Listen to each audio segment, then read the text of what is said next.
વડોદરામાં બુધવારે મોડી સાંજે 6 વાગે વાવાઝોડા અને વીજળીના કડાકા ભડાકા સાથે વરસાદ વરસી પડ્યો હતો। સાંજે 20 મિનિટ પવનની ઝડપ 110 કિલોમીટરે જતા 150થી વધુ સ્થળોએ ઝાડ અને 10થી વધુ સ્થળોએ હોર્ડિંગ્સ પડ્યા હતા।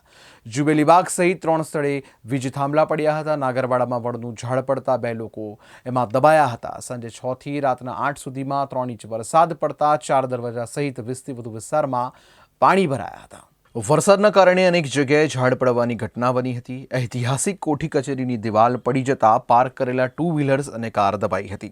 ગઈકાલે ભારે પવન સાથે જે વરસાદ પડ્યો તેમાં જોઈ શકો છો કે આજે જૂની કલેક્ટર ઓફિસ છે જે કોઠી કચેરી તરીકે પણ ઓળખાય છે અને જે ડૉક્ટર બાબા સાહેબ આંબેડકર સ્મૃતિ ભવન છે તેની સામે જ જે ઝાડ પડવાની બનાવ બન્યો હતો અને તેની સાથે જે આ દિવાલ છે એ ગ્રીલ સાથે અહીંયા પડી ગઈ છે। સદનસીબે કોઈને જાનહાનિ કે એવી કોઈ સમાચાર મળ્યા નથી, પરંતુ જોઈ શકો છો કે જે વાયુ વેગે જે વરસાદ પડતો હતો, જે પવનની સાથે વરસાદ પડતો હતો, કેટલું જે નુકસાન વડોદરા શહેરમાં થવા પામ્યું છે અને જે 111થી વધુ જે ઝાડ છે એ ઝાડ પડવાના જે કોલ છે એ કોલ ગઈકાલે ફાયર બ્રિગેડને મળ્યા હતા।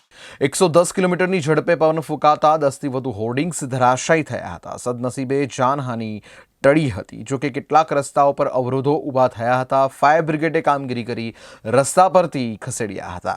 વડોદરા શહેરમાં 3 ઓક્ટોબરથી નવરાત્રિની શરૂઆત થઈ રહી છે, તેવામાં ગરબા આયોજકો દ્વારા ગરબાનું ગ્રાઉન્ડ તૈયાર કરી આખરી ઓપ અપાઈ રહ્યો છે। તેવામાં 3 ઇંચ વરસાદમાં ગ્રાઉન્ડમાં પાણી ભરાઈ જતા કાદવ થઈ ગયો હતો, જ્યારે મેદાનને કોર્ડન કરેલા પતરા પણ ઉડી ગયા હતા। કેટલાક ગરબા મેદાનો પર તોરણ સહિતનું જે પણ ડેકોરેશન કર્યું હતું તેને પણ નુકસાન થયું છે। આમ આયોજકોને ફરીથી તૈયારી કરવાનો વારો આવ્યો છે। 110 કિલોમીટરની ઝડપે પવનો ફૂંકાતા 10થી વધુ હોર્ડિંગ્સ ધરાશાયી થયા હતા। સદનસીબે જાનહાનિ ટળી હતી। જોકે કેટલાક રસ્તા પર અવરોધો ઊભા થઈ ગયા હતા, જેને ફાયર બ્રિગેડે ભારે જહેમત બાદ કામગીરી કરીને ખસેડ્યા હતા। ગઈકાલે વડોદરા શહેરમાં તોફાની પવન સાથે જે વરસાદ પડ્યો હતો અને અનેક જે ઘટનાઓ છે એ ઝાડ પડવાની ઘટનાઓ બની હતી। તે જ પ્રકારે જીવન ન્યૂઝની ટીમ અત્યારે જે મુખ્ય કંટ્રોલ રૂમ છે, અગ્નિશમનની જે તાત્કાલિક સેવાઓનો જે મુખ્ય કંટ્રોલ રૂમ છે ત્યાં આવી પહોંચી છે। વાત કરવામાં આવે તો વડોદરા શહેરની અંદર દાણિયા બજાર ફાયર બ્રિગેડને જે કોલ સેન્ટર છે એ કોલ સેન્ટરને 111 ઝાડ પડવાના જે બનાવ નોંધાયા હતા તેનો કોલ મળ્યો હતો। આજે સવારે હાલના જે દ્રશ્યો આપણે બતાવી રહ્યા છે, જીવન ન્યૂઝ સાથે હાલ પણ આ કામગીરી ચાલી રહી છે અને ઝાડ પડવાના કોલ અહીંયા મળી રહ્યા છે।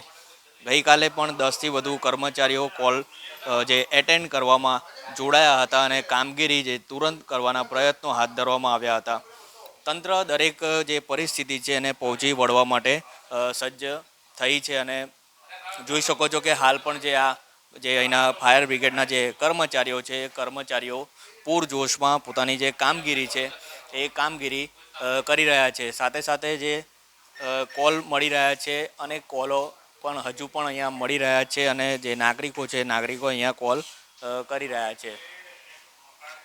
જે પ્રકારે જોઈ શકો છો કે જે તંત્ર છે એ તંત્ર કોઈ પણ જે પરિસ્થિતિ છે એ પરિસ્થિતિને કાબૂ મેળવવા માટે સજ્જ છે।